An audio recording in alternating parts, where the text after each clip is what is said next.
मुख्यमंत्री देवेंद्र फडणवीसांनी विरोधकांवर टोलेबाजी केली। लोकसभेत फेक नरेटिव्हचा विश्वासघात झाला। फेक नरेटिव्हला थेट नरेटिव्हने आम्ही उत्तर दिलं। निवडणूक जवळ आली की विरोधकांना मराठी माणूस आठवतो। त्रिभाषा सूत्रासाठी ठाकरे सरकारनं समिती तयार केली होती।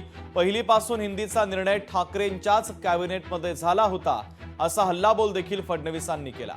तर बॉम्बे स्कॉटिशमध्ये शिकून विरोध करणारे आम्ही नाही, मुख्यमंत्री फडणवीसांनी आदित्य ठाकरे आणि अमित ठाकरे यांना देखील टोला लगावला।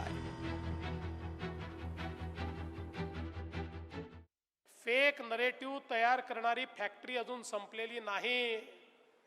वेगवेगळ्या पद्धतीनं ही फॅक्टरी काम करते। लोकसभेच्या आधी संविधानाचा विषय मांडून या फेक नरेटिव्ह फॅक्टरीने एक यश मिळवलं, पण त्यानंतर त्यांचं ते यश आपण हिरावून घेतलंय। आपल्या सरकारने निर्णय केला की तिसरी भाषा हिंदी तर शिकता येईलच, पण हिंदी सोबत कोणतीही भारतीय भाषा तुम्हाला शिकता येईल।